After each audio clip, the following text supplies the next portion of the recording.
So this is the Signal Disruptor, and I love the tip and tail. I love this feel of it. It's, you know, it's definitely a step up from the Park. It's takes it up a step in flex and overall feel. And I was riding the 54 Park and the 54 Disruptor, so it was kind of a nice feel to see, and it just like fit my specs pretty well, you know, like low 29s for the tip tail width, waist width around 25, you know, nice decent side cut. Really kind of just sums up like aggressive mountain freestyle. You can see there's just a full ass camber, you know, with just a little minimal tip and tail. I mean, I would never bring this out in powder these days. There's just so many other options that are better for that. But everywhere else, this is really fun for that aggressive mountain freestyle rider. It's a very well-built board. All Signal boards are made in California, which is kind of cool. It's nice to see locally made boards. They've got all kinds of weird options. You can buy at one time for a reasonable price, or pay monthly and just trade it in whenever you feel like it and get something different, I believe. But look at their site for sure. That's not really what I'm about. I'm about how it rides. And for us, and for me, so far, this is pretty poppy. It didn't really butter, wasn't the easiest butter. I really like the Park for buttering and playing. But if you're a stronger rider like Jimbo or, you know, or like Zobel, you could play around with this and butter and pop it. It's just super catchy. I was like, I like to like carve regular, flip it around switch and try to carve switch. And when I did that, I was like, oh shit, there's so much camber, you know, there's so much catch in the tip and tail. I was like, ooh, do this right. Don't fuck this up, because just catch an edge and flop down. And, you know, I grew up riding camber. So, you know, it reminds me of those old days. There is consequence with this board. But it is a fun mountain ride. It's kind of like something to go on the pipe with. It's something to hit bigger kickers with. It's not really good for jibbing. I wouldn't be that into jibbing on this. It would just seem kind of fucking scary for me.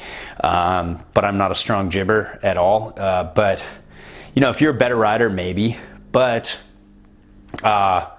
carving regular and switch, riding around the mountain, really just trying to take this fakie as much as you take it regular is the way you want to be. You want to be centered up on this true twin, and it's really great for mountain freestyle.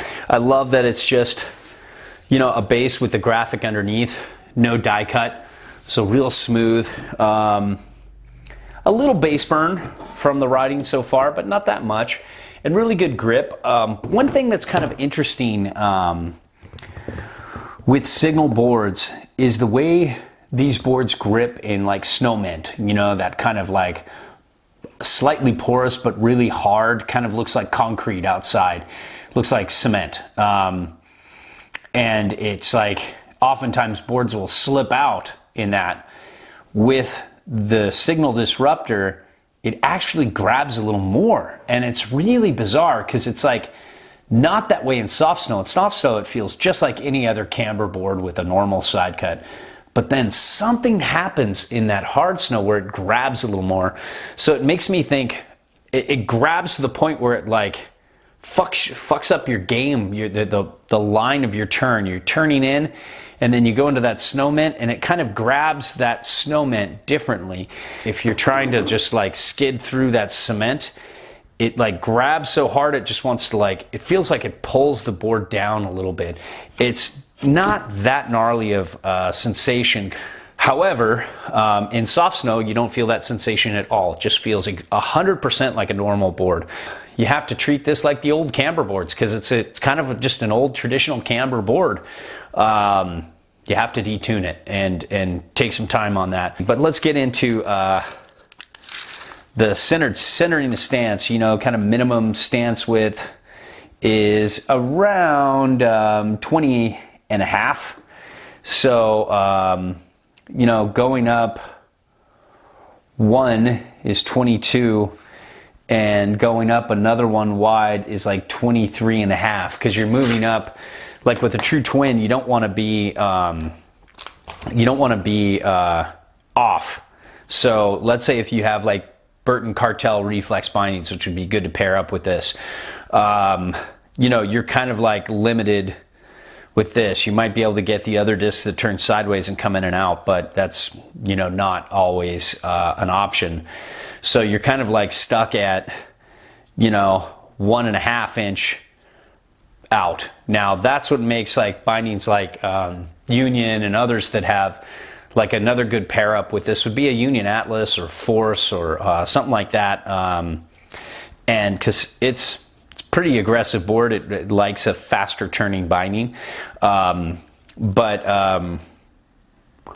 You know, those you can turn sideways and slide, and then you can get your appropriate stance with and play around with it. You know, maybe put the bindings in here instead of like this. You know, put them in like this, and then you get more slide.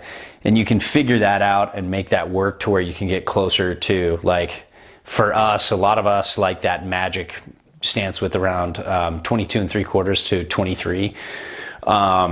That's kind of our thing, and maybe that's yours too. But if not, you know, there you have it on kind of just like a general idea of the stance width. It's a fun board. It definitely requires an exceptional rider and powder. For me, I'd even probably have some moments if it's a real rear leg burner, whichever way you're taking it.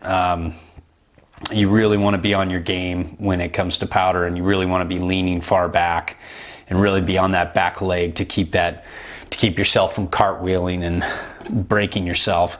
But it's great for those who want an aggressive mountain freak style ride, and then have another really good board for powder, whether it be you know, a board with some rocker that's a twin that's better in powder than this, or if you're like me who likes to ride boards like these on groomer days, kind of like twins. I like twins on groomers, and you know, like super surfy directional boards and powder, then this could be your aggressive all mountain kind of do anything, go big, either direction kind of ride, and then you could get something else to go with it. And I like their payment plan. I think it's kind of interesting, but you know, we're more about how it rides, and so check out their payment plan, check out their shit. This isn't a bad board at all. I think they did old traditional camber really well. It doesn't have that forgiving feel of a lot of other boards, but out there that are kind of in this aggressive all mountain freestyle, it's aggressive and it has consequence. If you can deal with that, then this might be a really fun board for you. If not, there are a lot of hybrid shapes out there that can do a better job.